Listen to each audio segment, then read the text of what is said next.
दोस्तों, कहानी की शुरुआत होती है खौफनाक और अंधेरी गुफा में छुपी ड्रेस नाम की लड़की को दिखाते हुए, जिसके हाथ में स्नाइपर थी और वो यहाँ बैठकर किसी का इंतजार कर रही थी। तभी हम इस गुफा से कुछ किलोमीटर दूर एक एयरपोर्ट को देखते हैं, जहाँ एक प्लेन लैंड करता है और उसमें से जैसे ही प्रेसिडेंट बाहर आते हैं, वैसे ही ड्रेस उन्हें अपनी स्नाइपर से शूट कर खत्म कर देती है। और तभी यहाँ पर हमें पता चलता है कि यह कोई मामूली लड़की नहीं है, बल्कि ये एक बेहतरीन और खूंखार स्नाइपर है, जो कुछ इस तरह से प्रेसिडेंट पर निशाना लगाती है कि आसपास के लोगों को पता भी नहीं चलता कि प्रेसिडेंट पर किसने और कहां से गोली चलाई। खैर, अब ड्रेस अपना काम खत्म करने के बाद बुलेट कवर को अपने पास रख लेती है। इसके बाद ड्रेस अपनी मां से मिलने उनकी ग्रेव पर जाती है, क्योंकि वह अब उसकी मां इस दुनिया में नहीं थी। लेकिन जब वह ग्रेव यार्ड में पहुंचती है तो वह देखती है कि उसके पिता पहले से ही यहाँ बैठे हुए हैं। वो उनके पास जाकर उनसे बात करने की कोशिश करती है, लेकिन तभी ट्रेसा के पिता उसके सामने इस बात का खुलासा करते हैं कि वह अपनी बेटी के बारे में सब कुछ जानते हैं, कि वो एक स्नाइपर है और अभी अभी उसने एक इंसान की जान ली है। इस पर ड्रेस उन्हें जवाब देते हुए कहती है कि कभी कभी तो मुझे नींद भी नहीं आती है। और इतना कहकर वह अपनी जेब से बुलेट का कवर निकालती है और इसे अपने पिता के हाथ में सौंप देती है। वो इस कवर को भी बाकी के इकट्ठा हुए कवर के साथ रख देते हैं।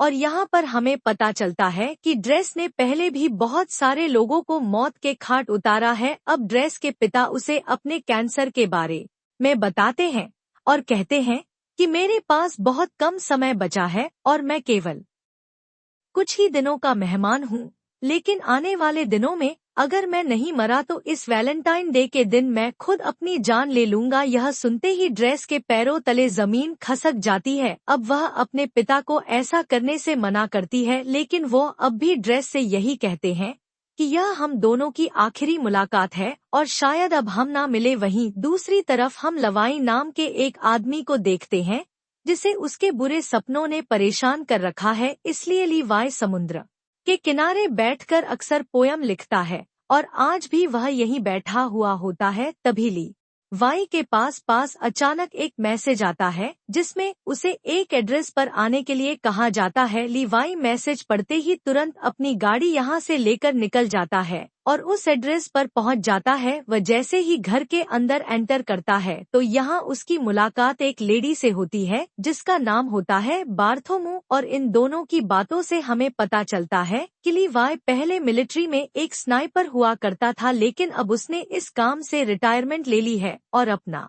ज्यादातर समय घर पर ही बिताता है। यहाँ बार्थ इवाई से बात करती है और उसे एक नया मिशन सौंपते हुए कहती है कि मैं तुम्हें किसी दूसरी जगह भेजना चाहती हूँ, क्योंकि तुम एक बहुत अच्छे स्नाइपर हो, इसलिए ये काम सिर्फ तुम ही कर सकते हो। साथ ही वह लीवाई से यह भी पूछती है कि क्या तुम्हारी फैमिली में कोई ऐसा है जो तुम्हारे जाने के बाद तुम्हें मिस करे, क्योंकि हो सकता है कि तुम वहां जाने के बाद उन्हें कभी ना मिल पाओ। यह सुनकर लीवाई थोड़ा सोच में पड़ जाता है और बार्थो से कहता है कि मेरी फैमिली में ऐसा कोई नहीं है और मैं अकेला रहता हूँ। इसके बाद बार्थो से मिशन की सारी जानकारी बाद में देने का कहती है। इसके बाद लीवाई को बेहोश कर दिया जाता है और जब उसकी आंख खुलती है तो वह अपने आप को एक प्लेन में पा आता है। लेकिन लीवाई को अब तक यह नहीं पता था कि उसे मिशन के लिए कौन से देश ले जाया जा रहा है, इसलिए वह प्लेन में मौजूद स्टाफ से जब यह बात पूछने की कोशिश करता है तब सभी उसकी बात को इग्नोर कर देते हैं।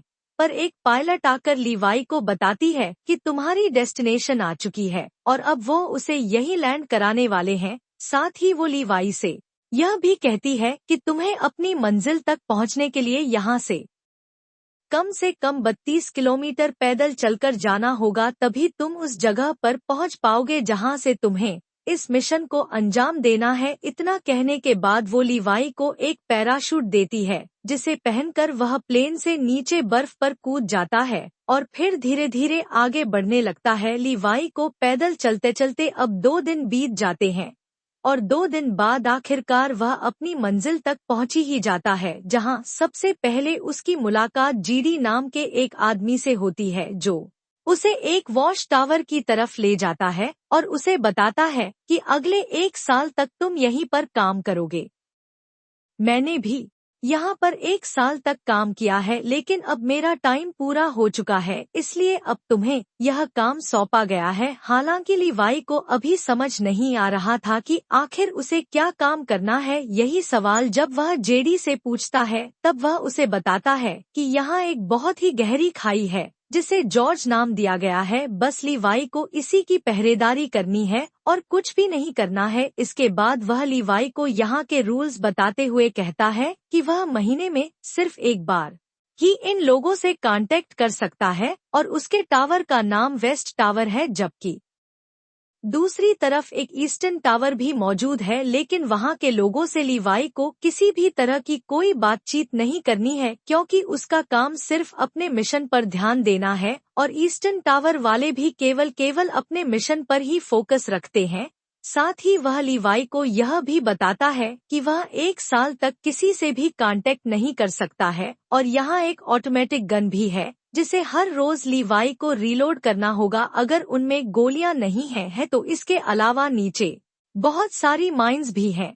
अगर उनमें किसी तरह का कोई विस्फोट होता है तो लीवाई को उन हे भी देखना होगा। हालांकि लीवाई को अब तक समझ नहीं आ रहा था कि आखिर उसका मिशन है क्या, इसलिए वह जेडी से पूछता है कि क्या मेरा काम यहाँ पर आने वाले लोगों को जॉर्ज के करीब जाने से रोकना है। इस पर जेडी कहता है नहीं, जो चीज जॉर्ज के अंदर है उसे ऊपर आने से रोकना है। फिर वो एक छोटा सा बम उठाता है और उसे खाई यानी जॉर्ज के अंदर फेंक देता है। जैसे ही धमाका होता है अचानक खाई से एक बहुत ही डरावनी और अजीब सी आवाज सुनाई देती है जो किसी मॉन्स्टर की तरह लग रही थी। और यहाँ पर हमें इस खाई की असलियत का पता चलता है कि इसके अंदर कोई छोटी मोटी या मामूली चीज नहीं है बल्कि कुछ बेहद ही खौफनाक छुपा हुआ है। इसके बाद जेडी लीवाई से कहता है कि जो चीजें जॉर्ज के अंदर छुपी हुई हैं उन्हें लोइन कहा जाता है और तुम्हें उन्हें ऊपर आने से किसी भी हाल में रोकना होगा। ऐसा कहा जाता है कि साल 1940 में सेना की 3 बटालियन इन्हीं लोइन को रोकने के लिए नीचे गई थी, लेकिन वह भी कभी वापस नहीं आई। साथ ही वह लीवाई को एक स्ट्रे डॉग अलार्म के बारे में बताता है, जिस दिन वह अलार्म बजना शुरू हो जाए उस दिन तुम बिना कुछ सोचे समझे बस यहाँ से अपनी जान बचाकर भाग जाना। हालांकि मुझे भी नहीं पता कि ऐसा क्यों बोला गया है, लेकिन मुझे जो पता है बस वह मैं तुम्हें बता रहा हूँ। इतने में इन दोनों की नज़र सामने वाले टावर पर पड़ती है जहां आप किसी नए अफसर को पॉइंट किया गया था क्योंकि पुराने अफसर को 1 साल पूरा हो चुका था। अब जेडी लवाई को खाने पीने के बारे में बताते हुए कहता है कि उसका 1 साल के खाने का इंतजाम यहाँ कर दिया गया है, बाकी अगर वह चाहे तो शिकार भी कर सकता है।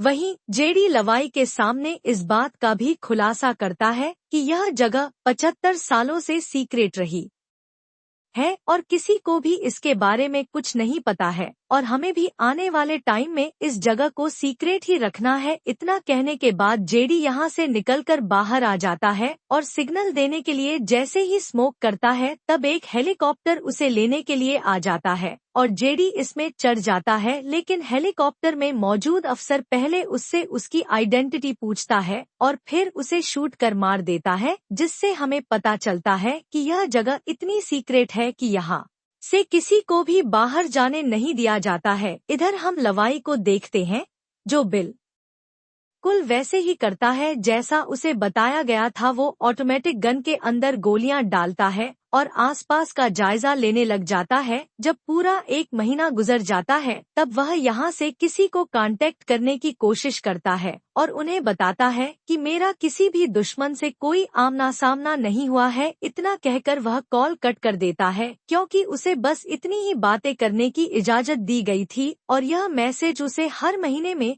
केवल एक बार ही भेजना है। इसके बाद वह अलमारी में रखी किताबें पढ़ने लगता है कि तभी उसकी नज़र दीवार पर लिखे हुए कुछ मैसेज पर पड़ती है जो यहाँ रहने वाले इंसानों ने अपने अपने एक्सपीरियंस के हिसाब से लिखे थे। इन्हें पढ़ने के बाद लिवा बाहर आ जाता है और एक टेलीस्कोप की मदद से दूसरे टावर को देखने की कोशिश करता जहाँ उसे एक लड़की बैठी हुई दिखाई देती है जो कि कोई और नहीं बल्कि ड्रेस ही थी। ड्रेस की खूबसूरती देखकर लीवाई उसे देखता ही रह जाता है, लेकिन बात करने की कोशिश नहीं करता क्योंकि उसे दूसरे वॉच टावर से कांटेक्ट करने के लिए मना किया गया था। इसी तरह लीवाई को यहाँ 2 से 3 महीने बीत जाते हैं और अब ड्रेस भी उसके बारे में जान चुकी थी। इसलिए एक दिन जब उसका बर्थडे होता है तब वो लीवाई से बात करने का फैसला करती है और एक पेपर पर लिखकर लीवाई से उसका नाम पूछती है। यह देखने के बाद वह भी एक बोर्ड उठाता है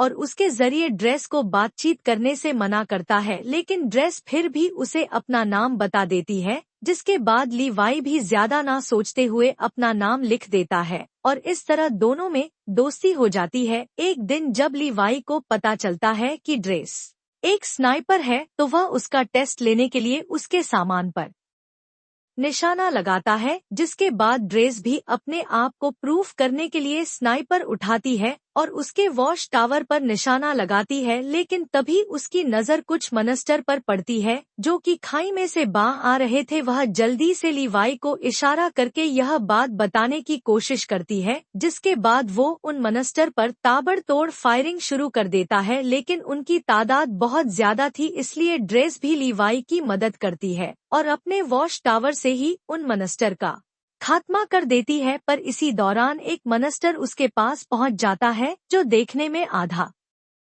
इंसान और आधा जानवर जैसा था। ड्रेसर जब उसे देखती है तो वह अपनी जान बचाने के लिए उस पर गोली चलाने की कोशिश करती है, लेकिन कोई फायदा नहीं होता और वह मॉन्स्टर लगातार ड्रेस की तरफ बढ़ता रहता है। लेकिन सही वक्त पर लीवाई उसे शूट कर उसकी जान ले लेता है और ड्रेस को बचा लेता है। इसके बाद अगले दिन लीवाई माइंस के अंदर जाता है, जहां अचानक खाई में से एक छोटा सा ड्रोन निकलता है और उड़कर यहाँ से चला जाता है, लेकिन उसके जाने से पहले लीवाई और ड्रेस दोनों इसे देख लेते हैं, लेकिन इन्हें पता नहीं होता कि आखिर यह है क्या।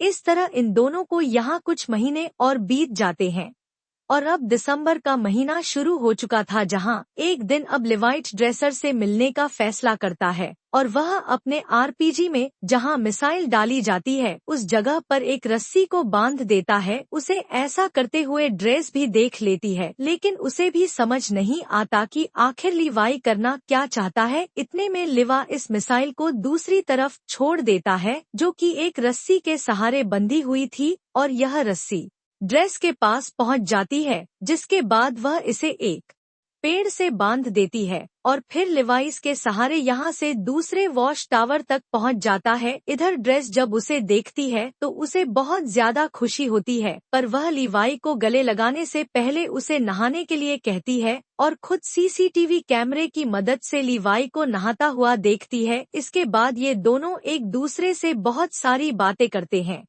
और इस दौरान ड्रेस लीवाई से पूछती है कि तुमने सबसे लंबा शॉट कब मारा था। इस पर लीवाई बताता है कि मैंने 3240 मीटर दूर से एक आदमी को मार गिराया था और पहले मैं मरीन में काम किया करता था। इसके बाद वो ड्रेस से पूछता है कि आखिर इस जगह में ऐसा क्या है जो इसे इतना सीक्रेट रखा गया है। तब ड्रेस उसे ज्यादा ना सोचने और अपने काम से काम रखने के लिए कहती है। साथ ही उसे अपने पिता के बारे में भी बताती है जो शायद अब तक मर चुके होंगे। इसके बाद वह म्यूजिक प्ले करती है और लीवाई से डांस करने के लिए कहती है, जिसके बाद ये दोनों साथ में डांस करते हैं और एक दूसरे के करीब आकर यही सारी हदें पार कर देते हैं। इसी दौरान लीवाइट रेसा को अपनी कविताओं के बारे में बताने लगता है और उससे कहता है कि मैंने तुम्हारे लिए भी एक पोयम लिखी है। इतना सुनते ही ड्रेस उसे पोयम सुनाने के लिए कहती है, लेकिन लीवाई उसे यह कहकर मना कर देता है कि जब हम दोनों यहाँ से निकल जाएंगे तब मैं तुम्हें वह पोयम दे दूंगा। अब सुबह होते ही लीवाई यहाँ से जाने का फैसला करता है, लेकिन जैसे ही वह बीच रास्ते में पहुँचता है तो देखता है कि मॉन्स्टर उसके वॉच टावर पर चढ़ रहे हैं। पर टावर पर लगी माइन से जब वो टकराते हैं तो एक बहुत बड़ा धमाका होता है, जिसमें लवाई की रस्सी जल जाती है और वह इस खाई में गिर जाता है। इधर ड्रेस भी यह सब देख रही होती है, इसलिए वह लिवा को बचाने के लिए जल्दी से एक पैराशूट लेती है और बिना कुछ सोचे समझे खाई में कूद जाती है। जिसके बाद हम ड्रेस को एक नदी में बहते हुए देखते हैं जो कि इसी खाई के अंदर मौजूद थे, वह किसी तरह अपने आप को बचाकर किनारे तक ले आती है। वहीं हम लवाई को एक पेड़ से लटका हुआ देखते हैं, जहां अचानक एक बड़ा सा केकड़ा आकर उस पर हमला कर देता है, जिस वजह से लिवायु पेड़ की जड़ें पूरी तरह से जकड़ लेती हैं। इससे पहले कि वह लिवा को नुकसान पहुंचा पाती, यहाँ ड्रेस आकर उसे बचा लेती है और यह दोनों इस जगह को देखने लगते हैं कि तभी यहाँ कुछ होलोमन घोड़े पर सवार होकर आते हैं और इन पर हमला कर देते हैं। लेकिन लवाई और ड्रेस इनसे डरने के बजाय इनका डटकर मुकाबला करते हैं और दो होलो मैन को मार के आते हैं, लेकिन एक वहां से भाग जाता है। इधर लीवाई ने जिस होलो मैन को मारा था वह अब उसे चेक करने के लिए उसके पास आता है तो देखता है कि इसने वर्दी पहनी हुई है। वर्दी को देखते ही लीवाई को जेडी की बताई हुई बात याद आ जाती है कि आज से सालों पहले 3 बटालियन सेना इस खाई के अंदर गिर गई थी, जो कभी वापस नहीं आई, लेकिन ये अब तक जिंदा कैसे है? यही सवाल लीवाई को सोचने पर मजबूर कर देता है। खैर, अब ये दोनों आगे बढ़ते हैं और एक सी जगह पर पहुंच जाते हैं जहां इंसानों के अंदर से पेड़ बाहर निकल रहे थे। इन्हें देखकर ऐसा लगता है जैसे यहाँ किसी वायरस ने अपना आतंक फैलाया हो। अभी लवाई और ड्रेस इस खौफनाक मंजर को देख ही रहे थे कि इतने में ही कुछ हॉलो मैन इनकी तरफ आने लगते हैं, जिनसे बचने के लिए यह दोनों एक चर्च में पहुंच जाते हैं। लेकिन चर्च का नजारा बेहद ही डरावना था, क्योंकि यहाँ कई लोगों की डेड बॉडी पड़ी हुई थी, जिन्होंने वायरस के कहर से बचने के लिए खुद ही अपनी जान ले ली थी। तभी ड्रेस के ऊपर एक मकड़ी अटैक कर देती है, जो कि देखने में काफी बड़ी थी। मान उसके ऊपर भी जैसे वायरस का असर हो गया था और वो जैसे ही इन पर हमला करती है, ये दोनों मिलकर इसे शूट कर यहीं खत्म कर देते हैं। लेकिन तभी दरवाजा तोड़कर कुछ हॉलो मैन यहाँ आ जाते हैं, जिन्हें देखते ही लवाई और ड्रेस जल्दी से चर्च में भाग निकलते हैं और पहाड़ों के बीच बनी एक सुरंग में पहुंच जाते हैं और दरवाजे को आगे बंद करके जब इस सुरंग को अंदर से देखते हैं तो इन्हें एक तरह की लैब दिखाई देती है, जहां पहले कभी एक्सपेरिमेंट किए गए थे। यहाँ इन्हें एक बैकअप जनरेटर भी मिलता है, जिसे यह लोग स्टार्ट कर देते हैं और फिर लीवाई को यहाँ एक डीवीडी प्लेयर भी मिलता है। डीवीडी के इस कैसेट को जब ये दोनों प्ले करते हैं तो स्क्रीन पर एक लेडी दिखाई देती है, जो इस जगह को लेकर अपने सीक्रेट मिशन के बारे में बताती है। साथ ही वह आगे यह भी कहती है कि हम यहाँ एक केमिकल मिसाइल बना रहे थे, जिसमें बहुत सारे लोग मिलकर काम कर रहे थे। लेकिन एक दिन जब इस जगह पर भूकंप आया तो भूकंप की वजह से जो मिसाइल हमने तैयार की थी वह लीक होनी शुरू हो गई और इस तरह यह केमिकल आसपास फैल गया, जिसकी वजह से कई लोग इफेक्टेड हो गए और मैं भी फेटेड हूँ। हालांकि उन्होंने यह बात मिलिट्री को भी बताई थी और कहा था कि इस जगह के ऊपर बमबारी करके इसे डिस्ट्रॉय कर दिया जाए ताकि ये केमिकल बाहर कहीं ना फैल सके। लेकिन मिलिट्री ने इनकी बात पर गौर नहीं किया। इस लेडी की बातें सुनने के बाद अब लवाई और ड्रेसर को सब कुछ समझ में आ जाता है, इसलिए यह सुरंग को और करीब से जानने की कोशिश करते हैं और तब इन्हें यहाँ एक नए जमाने का कंप्यूटर मिलता है, जो कि काफी अजीब बात थी। इसलिए यह इस कंप्यूटर को ऑन करने का फैसला करते हैं और इसमें मौजूद इंफॉर्मेशन को देखकर एकदम हैरान रह जाते हैं, क्योंकि इसमें इन्हें एक डार्क लैब नाम की कंपनी के बारे में पता चलता है, जो कि पैरामिलिट्री बनाने का काम करती है। वो यहाँ से इफेक्टेड लोगों के सैंपल ले जाती है और उनसे अपने सोल्जर को सुपर सोल्जर बनाने का काम करती है। इसलिए कोई भी देश इस जगह को पूरी तरह से मिटाना नहीं चाहता है। साथ ही लीवाई को यह भी पता चलता है कि यह जो खाई है ये 2 किलोमीटर लंबी है। इसके बाद ये दोनों जैसे ही यहाँ से बाहर निकलते हैं, अचानक एक हलो मैन इनके ऊपर हमला कर देता है और ड्रेस को रस्सी से बांधकर खींचते हुए अपने साथ ले जाता है। हालांकि वह रस्सी को काटने की कोशिश करती है, लेकिन कोई फायदा नहीं होता। इधर लीवाई भी उसे ढूंढने के लिए इधर उधर भटकता रहता है